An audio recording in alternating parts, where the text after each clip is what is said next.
TNA recap here on July 31st. We just had a Impact Zone as it comes to a conclusion. I am BX Sports Jedi Kev with my partner PGA Chris. Chris, what's up? We just saw TNA Impact. Wasn't a bad show. Wasn't anything great. Santana had a great promo. It was a good day for promos. People had good promos. But it wasn't anything special. It was a solid episode of Impact. Very good Impact. It started off pretty hot with the triple threat match. We had Leon Slater um, defending his X Division title against Cedric Alexander with Jason Hott from the Order 4. Very good match, very fast paced match, 9-minute match, but it was quick. It got to the point where Leon Slater with the 450 splash on Hotch gets the victory, but Cedric Alexander at the end of the match came face to face, setting up a tease. We're going to see later in the backstage promo where they want to go one-on-one because Cedric said, "You didn't pin me," but Leon Slater says, "But I did win the match." He did win the match, but he didn't get the pin on Cedric, setting up for something that later on is going to announce for Emergence versus, it's going to be the X Division title, Cedric Alexander one-on-one with Leon Slater. I like how way they got to that. Yeah, I do. And like I said, a little bit, in private while we were in New York, even on air, with Leon Slater winning this X Division title, I was hoping for this X Division title to be X Division again. And Cedric Alexander and Leon Slater is definitely the start of that. Cedric had an amazing opening match with Slammiversary against Ali. Obviously, Ali is going to go on to have a feud with Joe Hendry, which is good because he's the ultimate babyface. But I think they're both being rewarded for starting off that show really well. And I think Cedric and Leon fit really well. Styles are similar. They both have that X Division to it. So I'm really excited for this match. And I'm excited to see again this X Division be X Division again. Yeah, you got some, Jason Hotch, a future possible Yes. X Division contender, a holder of a title. It depends. Zachary Wentz, if he doesn't go Even the route of Casey, Casey if Navarro. him and AJ actually decide to split in the future with feud or whatever, he will be a perfect him and Leon would slap in an X Division title match. And I don't know if they're still with the company, the Laredo Kid. They was we saw him a little bit sprinkle here and there. Don't know where, if he was just part of that Texas circuit with TNA or whatever the case was. There's still some traditional X Division wrestlers that you could put in there with Leon Slater. Doesn't mean that we want the X Division title to be hot potato. No, I mentioned it when we're doing our watch along. We want Leon to have a nice, healthy title run as X Division champion, but also with some good contenders. But we could see there's a lot of future potential in that division for title holders later down the road. Later down the road for that. We'll move on here. We had a backstage promo leading up to her match with Marsha Slamovich. One of her better promos. I felt like she was more comfortable backstage, being interviewed with Gabby Laspisa. Very good job there. Her promo hit. I was connected with that promo much more than the one she cut at NXT at the Performance Center. I don't know if it was because she was a little nervous in Orlando with that crowd, because they tend to hijack a little bit of, or they have that reputation of hijacking for their faves and not allowing people to put a word in. Maybe it rattled a little bit of Marsha, but she sounded so natural, and I thought she was menacing. And I was like, you know what? I want to see this match. Yeah. Yeah, it was I agree. Her promo, we could talk about that a lot. And they're gonna get better. They're gonna get better. We get into, speaking of the knockouts, we had a knockouts tag team match. Of course, interesting bedfellas there, because you had Spitfire on opposite ends. One, of course, Danny Nuno was teaming up with Indy Hartwell, where Adriana Grace, the liaison of NXT, TNA, teamed up with Jody Threat. The story of the match was these two ladies who was going to go really over the line. I felt like Danny Nuno didn't really care about the friendship. She was out to win. And that's what wrestling is about. You're out there to get the victory, get the win. The match between those four women was the match there where I thought there was going to be more storytelling involved, which I was a little disappointed. I thought, we were going to get more of the conflicting story of Jody Threat. Is she going to change, go on a hinge because Danny Nula didn't hold back? Like, I thought you were my friend, but that didn't go anywhere. That just was a match. We get the victory. Danny pinning Jody Threat ends it. move on. I was okay. It is. I guess they went that direction. One thing I did say, the first few matches, the crowd in Rhode Island, I don't know if they were fatigued, tired, but they were quiet for most of this match. Yeah, simple match, nothing much to it. I don't think it's gonna, go forward to any future storylines. No, I It was a thought they a were. good just a good TV match to get some reps in. Yeah, that's pretty. You summed it up well there. We had a backstage promo with Jake. Something wants a piece of Macklin. He said once he came in here, he saw that international title. That's something that he wanted. Before he even finishes that interview, Macklin appears face to face. And I love the fact I'm a good sucker for a good face to face, like the anticipation, that build, that immovable force moving the immovable object. If you remember that WrestleMania 3, where Gorilla Monsoon used to say, to see that lasting image of Jake something and Macklin, and then they go to commercial, really captivating, because now I really want, I wanted to see that match already, but now with that facial and they left it there like that cliffhanger, I need to see that match. The international title with Steve Macklin just needs a little bit more respect, in my opinion. I'm happy that obviously it's being featured. But they brought that title in the replacement of the digital media title. Wasn't defended at Slam, hasn't really had real competitors, and Steve Macklin's an incredible talent. Um, I really enjoy his work. I enjoy his theme. I enjoy pretty much everything about him. Um, so I'm hoping this leads to a big spot for that title down the road, Bound for Glory, Victory Road with Emergence coming up, those 3 shows. Because, again, they brought that title in. Seems like they haven't done much with it. Um, you know, that title is more for like the Eric Youngs, the Macklins, the Jake somethings. So I'm just hoping that title gets a little more featured, but let, I let me think it's ask going you to be good. this, Chris. Let me ask you this. We're speaking about that international title. Its exemption was in April, WrestleMania weekend. Yes. Could it be that they're holding off a little bit?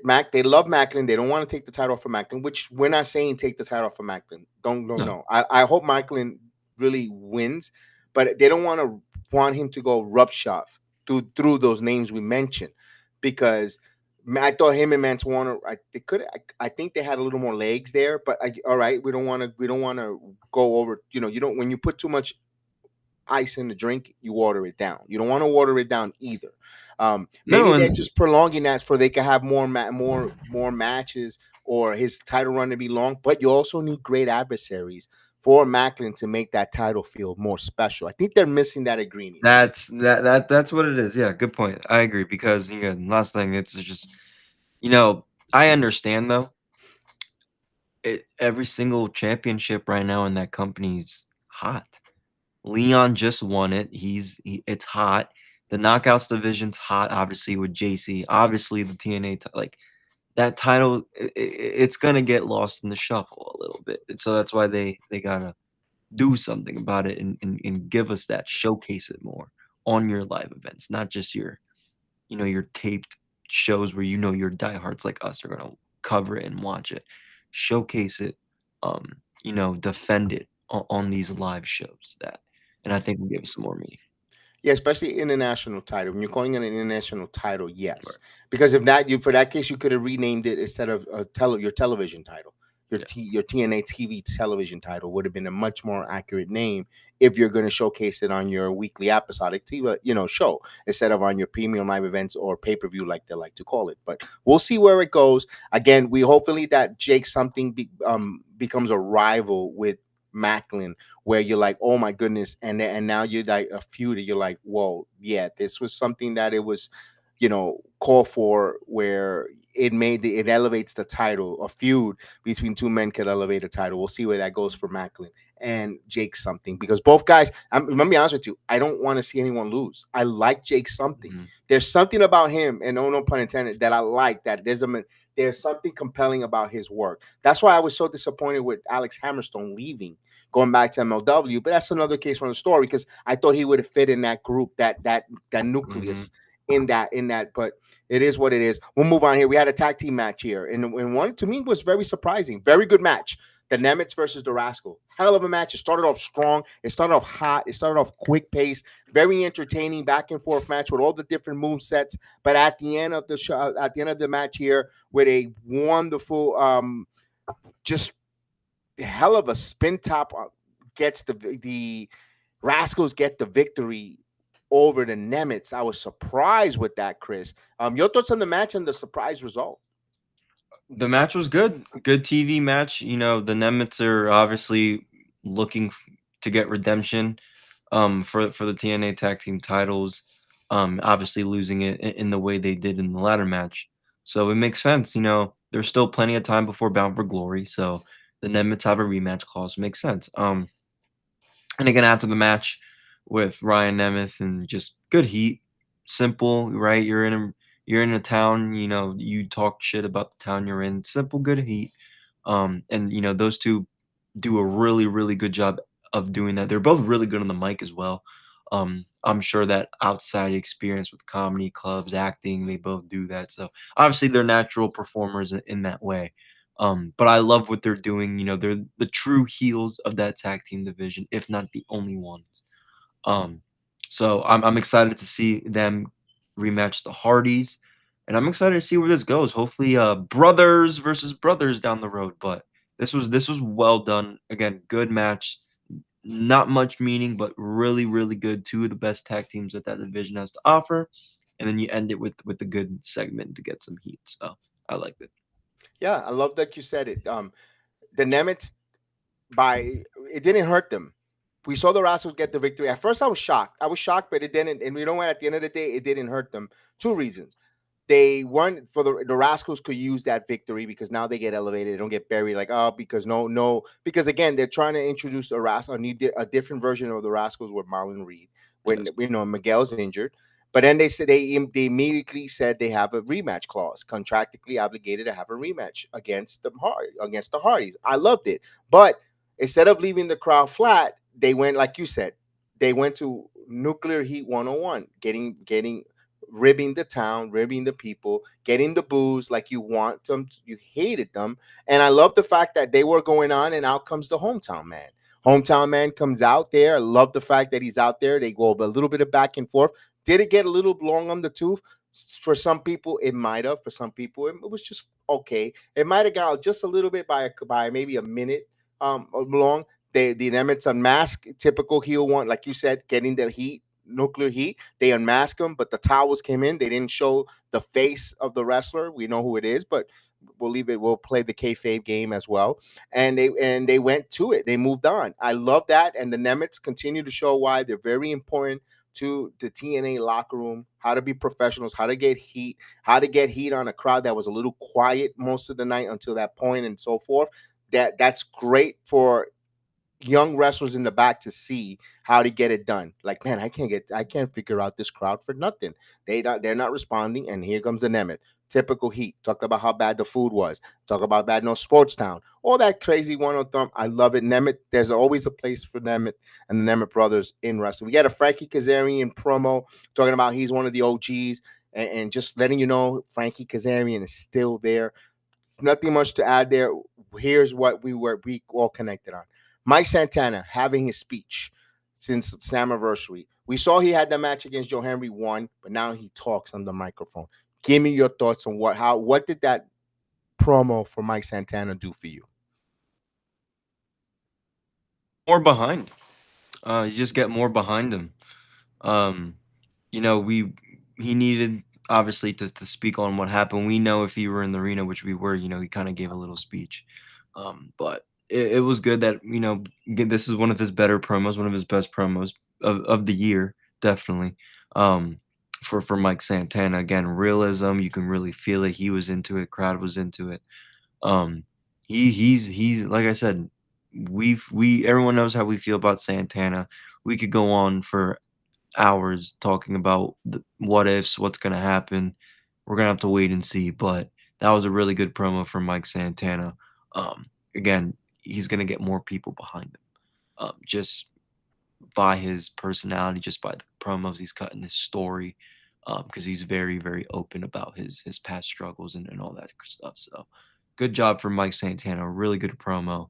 And it just makes me want to root for him even more. Let me ask you this question. And I'm trying. We still think. I'm gonna still stick behind. I think that they should have pulled the trigger in I Slammiversary. agree. Okay, but maybe TNA says we already have New York City in our pocket. They're pro Mike Santana. We want him now. Try to build them where the nation, where I mean the nation, United States, or Right, right. The TNA. cities that they travel to, yeah. How he gets reactions in the How arenas, can and I? look, How can I? How can we get them behind 100% behind Santana? I don't think they're 100% behind Santana at that point. At that point in Slammiversary, because Joe Henry was still over. Yada yada. right. Now, if we make them go through a struggle or hard times, or the chase, can we? Can we? And that's a risky proposition there for TNA brass. Can we turn these fans, these people, on the Mike Santana story? Well, to me, that promo last night or just right now that just come off, I think if you're still on the fence of Mike Santana being the face of the company, that might he touched your emotions because he talked about Mhm, what it represents to lose in New York City for him, his people, his culture, the mhm, fan base, and also what it meant for his dad, his father, being down, losing his father, getting back up, being down, getting back up. Also seeing his daughter, and now he wasn't Mike Santana the performer. He became Mike Santana the father to console his daughter. But his daughter says, you'll get back up." You connected it because it brought. If some people like to talk about Rocky when Adrian tells Rocky, when Rocky says, "I'm afraid," and he goes, "Well, what you go? What do you want me to do? I'm afraid. Well, go out there and win." That's touching the heart of emotion, picking a little bit there, and I think that's what TNA is banking on, not for the New York City and the Boricua crowds, but for all the people around the whole TNA supporter to get behind Mike Santana. But when Mike does win, if and Mike then wins over Trick, it's a celebration, kind of like when it's Star Wars, when they finally get rid of the Empire, when they finally get rid of the First Order, the celebration across the galaxy, and they wanted to do it across the galaxy of TNA. So I think that's what they're trying to get us there. And it's a risky proposition again for TNA, but they're going to try it. Damn it! So let's see how that plays out because tonight they put a lot of obstacles in the way for Mike Santana to get to Trick Williams. We'll talk about that in a moment, but let's talk about the rematch here between Marsha Slamovich and JC Jane. JC Jane accompanied by Fatal Influence, Marsha Slamovich. The match again was a pretty good match. Started off hot, started off good. The women were working. The work, we knew that this was a match that the outcome was predictable, but how we got there, I always tell people, just because it's predictable doesn't mean it's going to be terrible, or you don't need to.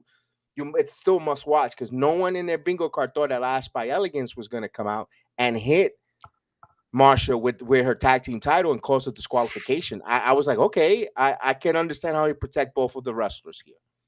yeah, I like it. Obviously Ash is the number one contender. Um, they could have saved this for Emergence instead of giving her a match next week, but it's whatever. I think she's gonna do more with that tag team knockout title than her winning a world title, and I love you, Ash, but I see her and the Elegance brand really elevating that tag team, so I don't see her winning. But the match with JC and Masha, it was good. I liked it. Again, we kind of knew the outcome, but it's gonna obviously they're gonna get their rematch, right? With obviously, Santino saying the winner of that match fights Masha, so she's gonna get a rematch. She might win, and it's gonna be a better match down the road. But this was a good TV match for those two to set up down the road. Here's what I think. This is me. I think next week we're gonna have the same thing, kind of almost the same idea thing between a disqualification, yada yada, where it's gonna set up a triple threat, but not at Emergence. I think it's gonna be a Victory Road. I think in Emergence we're getting Okay. because they kind of tease where when after that disqualification, out came the Heather, and they came out the whole Elegance brand, Right. Fatal Influence, Elegance brand, and then Marshall was left alone. But here comes Xia Li and Ling Ling Li from Chongqing, China, come out, and now you saw 9 women in the ring. Yeah. I could see in Emergence a triple threat Yeah, I 9 could see women that match, too. Yep. and then for Victory Road, your triple threat match Mhm. between these 3 ladies, so they could buy that time and build up there. Which I thought they were going to do the 9 women tag at next week, but no, they did. They changed it, but I could see which way they're going with that. It gives those 9 women something to do, and being used on television. for the next few weeks. That's a smart way of getting everyone involved in the creative. They're not just eating Pop Tarts in cratering. They're in the ring. So I kind of like that. I like the way they move there. We'll see there. Now we saw some first before we go to the main event. We saw first class. They were checking on Casey Navarro's knee. His knee is not good to go. There is no secret. He has a messed up knee. Don't know if he needs surgery. I don't know what is he waiting for. What's the diagnosis? He cannot go from the 6-man tag match becomes now a tag team match. We get to the main event. Before we get to the main event, we get a promo with the Death Machine, Sami Callihan, talking about his loss to Moose. He's questioning himself. Here's the part I'm like, oh, why are we doing some obstacles here? I'll get to the Order 4 too. I haven't forgot about Order 4 celebration. But I wanted to go to Sami Callihan first because he calls out Mike Santana. If he cannot beat the standard of TNA at Emergence, he's going to hang up his boots. I'm like, son of a gun, are we prolonging Mike Santana? What has Mike Santana done to now he has an obstacle in front of him? Especially when we get to the main event, we'll be like, what are we doing here? But Sammy, who's been with the company for so long, and he could say he's TNA, trying to see if he has it against the new standard of TNA. I kind of get it in the point, Chris. I want to see what happens in Emergence, if that's a retirement match or not. Korea versus Mike Santana, to see if he's got it. But I was telling you on the watch along, bam, wouldn't it look nice if I will put my career on the line if I can't beat that TNA title out of you, Mike? But that ship has sailed. That's not going to happen no matter what. But your thoughts on Sammy challenging Mike for that and putting his career on the line? I mean, look, you got until October to Bound for Glory. If that's the new destination now for Mike Santana. So you got to do stuff, man. There's 3 big events before, with 3 big live events before. You gotta have him involved somehow. It doesn't help him getting involved with the championship to lose and then finally win it. It's not gonna mean much. Nobody's gonna care as much.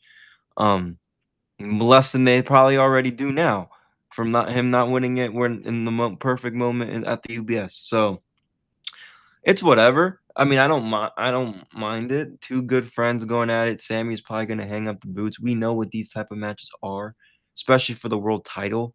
Again, we know what these type of matches, are. So maybe he wins. Who knows? I hope not, but it gives something to think about more. But I think it's gonna be a good match, hard hitting. Um, it is a little confusing why now, when Mike Santana is trying to chase.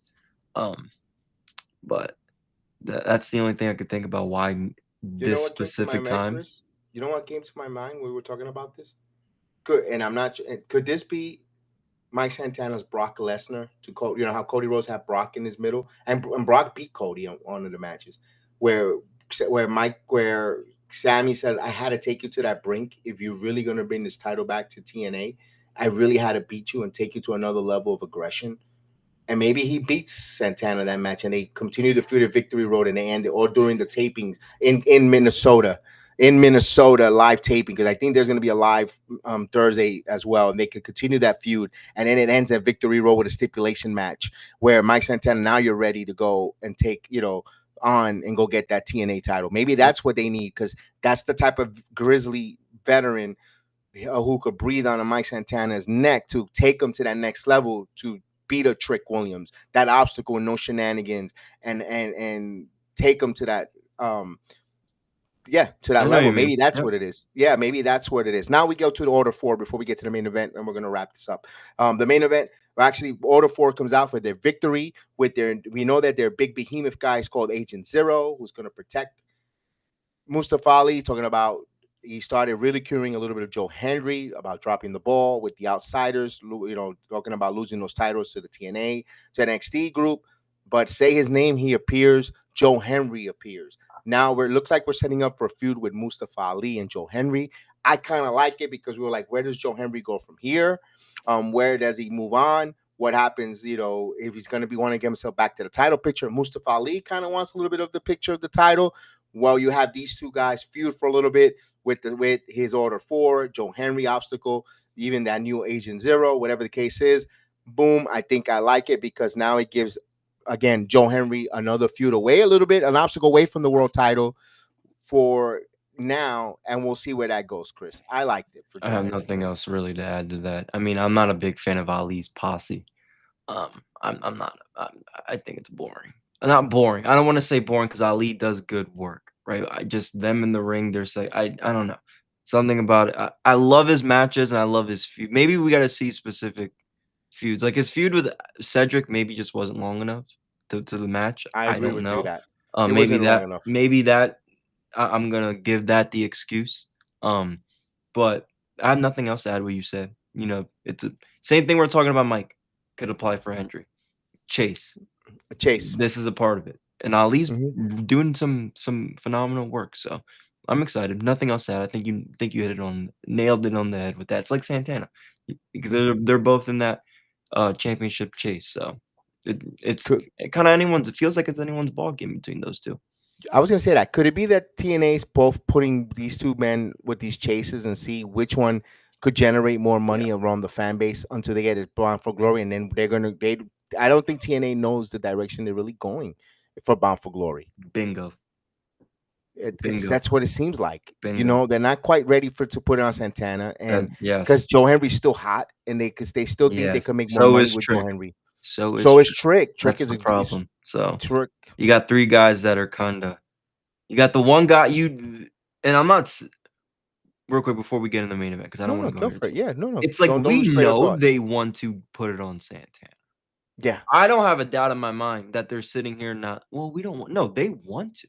Hell, they probably wanted to put it on him at Slammiversary. Maybe that was the original plan, but it's like now and, like the old man used to say, "Shit changes last second." Again, we don't know, but to me, that's what it feels like because I think they realized last second we could drag this out. When I mean this, I mean the partnership. We can take this to our keep using this to our advantage right now. And then I'm not gonna say the partnership's gonna die or split, but mhm. when TNA decides to go, okay, let's take a moment to focus on what we have going on here. They have their guy. So we don't again. That's what it seems like. It seems like a It test. seems like it. It seems Mhm. like it because listen, Trick Williams. I'll be honest with you. Trick Williams with that trick and people, it brings sponsor. People want to Of see that. course. Yeah, of course. People want to be there. Be wants to and you know what? Same It thing brings for yeah Hendry, bro. People yeah. wanna again, like, obviously, we were team Santana. Did I wave my hands side to side until whatever, saying Joe Hendry? Yeah, I fucking did. I did. I waved my hands side to side and like my name is Joe Hendry. I did do that because it's catchy as hell. You know, he's a cool dude. He's a good wrestler, and And it kids, sells. You can't.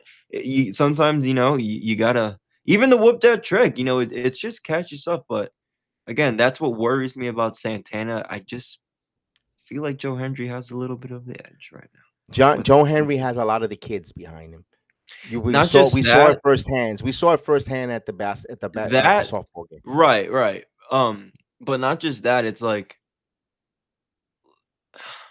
when you have a guy that has competed in a Royal Rumble, has wrestled Randy fucking Orton at Wrestle fucking Mania, and he's on air. I mean, he's doing all this stuff. He's on the WWE documentaries. I mean, I don't blame them business wise. Creatively, I'm annoyed, obviously, but if I'm a business guy with running TNA, I would I would keep the championship on Trick a little longer too. Fuck.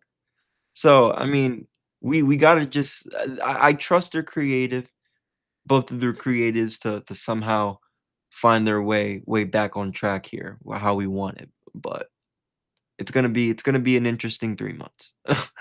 Yeah, I agree with you on that one. Because We'll see again, where that goes. it's tough. Yeah, we'll see where it goes. But again, it's tough. You got 3 guys who are hot. Again, real quick, because the main event really wasn't anything special to me. But No, that's why I'm going a little bit longer on this because this is what we yeah, want. that's fine. This is our boy, Santana. This is what Yeah, it's like Santana. they have two guys that are like super hot. Like everyone's just hot. You have Santana. He told us on our interview, right? I was nervous walking out. He got out there. Boom. He felt the energy. The PC loves Santana, so they've already shown that he can go to another company, the biggest company, and still get a pop and still get over. So I just think they're in a predicament right now on who can they market the best. Exactly. Honestly, it's Joe Hendry. If it's not Trick, I hate to say it. Business wise, Joe Hendry's marketable as hell, especially with his resume as of the last year. So that's all I got for that. We'll see. No, it's true. What you said is spot on. The Joe Henry marketability is to the roof, through the Yeah. roof. We seen a lot of kids dress up like Joe Henry. We even seen adults with the wig, with the blue shirt, Yeah. and just to turn around with the smile. There were That's adults. hard. Yo, real quick, we were standing for this softball game. We were standing right next to the TNA dugout with the cops. We're sitting there, we know we take pictures and talk to the wrestlers as they're going by, and we leave them alone after, right? But we would just sit there. We were talking to Joe Hendry for like whatever, just talking randomly about the softball game.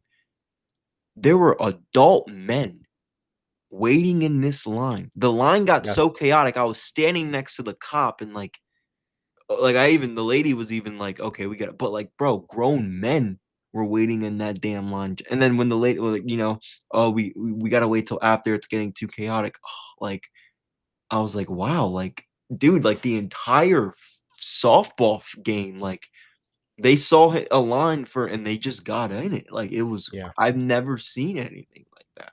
So it worked again. It you gotta that's what I see, man. So it No, sucks. we It gotta see sucks, what we but say. We gotta see what we see it because sucks, but it's gonna. I still strongly believe that Santana will work out at the end of all this. I agree. And Santana's a man of the people. Very. When he comes to the crowd. Here's the difference though. We saw Joe Henry and Trick Williams out in the wild with that softball charity. Now it could have been a facade.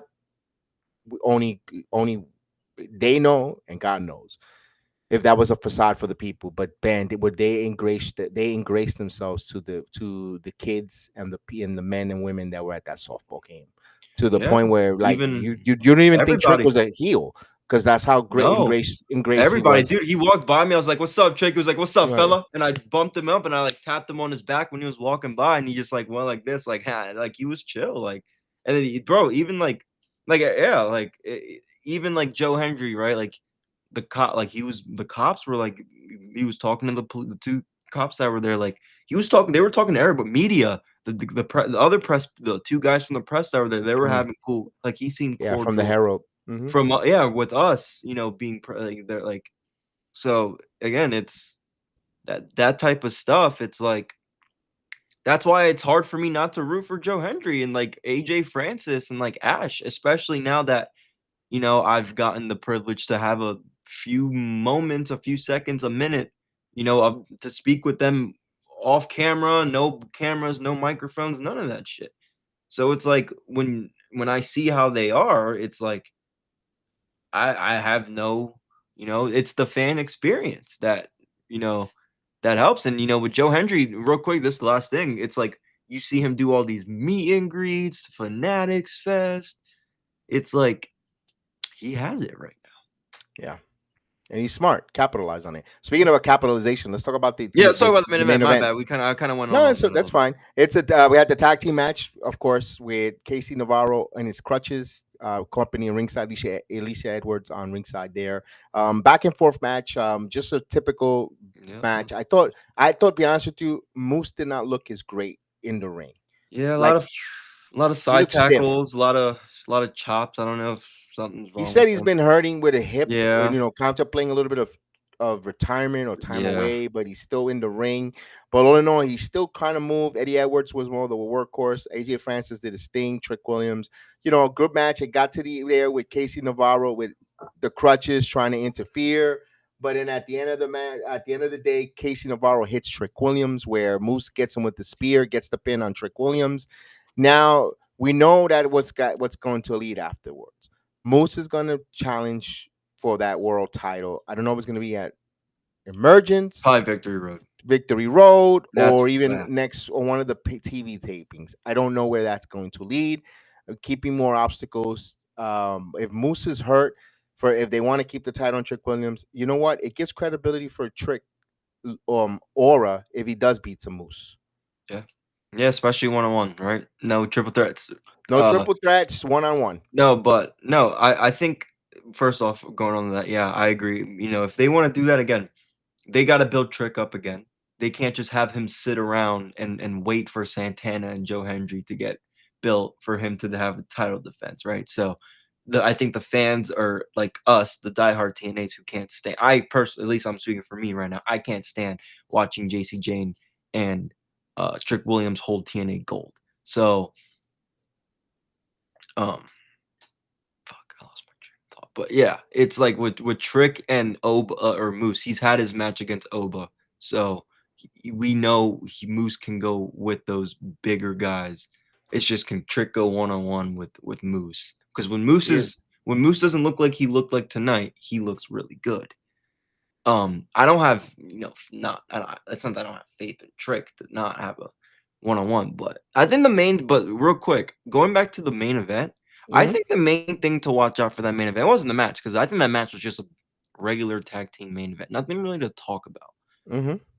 I think But it's there's stories that came out the of that though. story I was paying attention to Mm-hmm. is AJ and Casey. I've been saying this for freaking weeks, and I talk about it all the time. Are they going to be the tag? I say one week they're going to take it from the Hardys, then I see this, and I'm like, ugh, because it's like we've been seeing this for a couple weeks now with AJ kind of little bro and Casey, and like obviously it makes sense. Like obviously AJ's the mentor, Casey's the up and coming guy. Whether you like AJ or not, he's a fucking veteran. He knows what he's doing. So they work so good, and it's like the annoying little sibling or nephew. Like it works great. These two work fucking well together, and I think them two feuding with each other because Casey hasn't had a big feud Right. since coming to TNA, and AJ since coming to TNA, he's had his run with Joe Hendry. He got Joe Hendry over. But I don't care. I don't care what PCO. anyone says. AJ Francis was a big reason why Joe Hendry got over in the beginning days of uh Joe Hendry's early run because AJ was still ultimate heel and he got him over. Long story short, AJ's great. He really stands out. So he's going to put over Casey in the future. Like I said, I want Casey chase after X Division titles, kind of get there. He's going to get there by feuding with AJ Francis. But I thought those interactions, even them walking in the ring, that little segment before, I thought that was the thing to pay attention for was Casey and AJ moving forward. But other than that, I got nothing else to say about the main event. Nothing else to say about the show. The show was good. I Mm. enjoyed it. All right. I'm gonna give you my quick thoughts on that. Those of storylines that's coming out there. That's a storyline to keep an eye on. Case, look, heck, I even thought they were gonna bring. I thought they were gonna bring Hank and Tank to take the Mm, titles from NXT for and bring it back to TNA. mhm, Casey, because they're hanging out with Trick Williams. Trick Williams they're yeah. at the Performance Center. Hank and Tank, there's a match and they take the titles from Hank and Tank. But it right now, how injured is Casey Navarro with his knee? Tommy Dreamer on I Busted think it's Open David. kind of he spilled the beans. He has a torn MCL. Oh, Yeah, he slipped on one of his words, so I don't know if they're prolonging what's the storyline here, what's the angle, because he's going to be out of action for some time. Now, how do they write him off? We'll see how creative does it. I think he's gonna need surgery. I think they're just waiting to schedule the date, uh, and then they'll write him off TV. It looks like that. I hate to sound the spoiler because you know what? Thank Tommy Dreamer on Busted Open for opening his mouth or us letting that slip out of the bag when it comes to that. you The next shouldn't. storyline that came out of that, I think if Trick Williams takes on Moose and beats Moose, wouldn't be surprised at either Heat Wave or the following one on No Mercy. Trick Williams and Obafemi. He goes, I beat Moose just like you did, Oba, because they look like they still have a rivalry in NXT with those titles, looking at each other with those two titles. Wouldn't be surprised if they try to go for damn unification. Yeah, I'm because sick of that the shit, the dude. common denominator is Moose, and Moose already beat Moose lost to Obafemi. If Trick Williams beat Moose, now he could go to. If we have the same people in common, but you know what? But I want that TNA title because I beat you for this NXT title. I wouldn't be surprised if that's going to bleed into WWE storyline. Don't be surprised. I wouldn't surprise me when I saw that with Moose. I quickly thought I about would the get a Fang. little. I will get. I wouldn't be too happy if that happens. That I saw I'll be that, honest. and I yeah, hate to be that guy. And because at the end of the day, I know what the big picture is with this. I do. Trust me, I do. But man, it's like right now when the product's hot. I'm not yeah, talking about the partnership. I'm just talking about TNA. yes. It's like you're really gonna use all these WWE guys right now. But again, I see the bigger picture. But They're trying to get a big TV deal and more I money. that's They're trying to that's the make more bigger money picture I'm because talking about. let me ask you this. Let me ask this question. This okay. You saw that arena. You At saw that UBS arena. or No, no, just now? just now on Yeah. Rhode Island. Okay, Mhm. just think if there was no WWE partnership, Yep. how much more emptier would that be? It'd be that guy that that we Captain joke about. Crunch Yeah, it'd be in the front it's a row people and a right couple there. of Yep. cats. That's the Mhm. issue. That's the problem. When they start having pack houses Yep, trust me, I know. consistently, Yep. then you know what? The partnership with WWE, they don't need him. Right now, they need it if they want to Oh, still have they need him big time. 7,623 UBS or No, they Victory need him Road big time. or Bound for Glory with the quickest ticket sale for pre-sale because they're anticipating TNA wrestlers getting those NXT title back. I'm getting those titles back from the NXT wrestlers. So we'll see where that goes. But this has been your podcast here, recap on TNA Impact Zone on July 31st. Can't believe it's going to be August already. A little tired, tongue twisted. But yeah, we had Nick Nemeth on. If you're listening to our review here, check out my channel. Me and Chris interviewed Nick Nemeth earlier in the day. And of course we have Mike Santana on 2 weeks ago before Slammiversary, 2 days before or 3 days before the main event. He was on our channel, and a week prior to that, we had Mr. Carlos Silva from TNA as well. Yep. Check out. We also interview all our independent wrestlers all across the United States. So please check out Sports Jedi Network, and tune in Thursdays. We're gonna have those for now on. We're gonna have these TNA reviews each and every Thursday night, and possibly Yeah, I maybe enjoy some doing them. WWE ones. I So with know. that I said, enjoy the TNA ones. So, let's go. Let's happy Friday because we got a lot of wrestling tomorrow with a whole weekend full with SummerSlam, yeah. Friday Night SmackDown, GCW, Bloodsport. I mean, we'll be all over it, watching it. So again, from me, BX Sports Jedi Kev, my boy PH Chris, have a great night and may the sports be with you. Buenas noches. We'll see you next time, guys.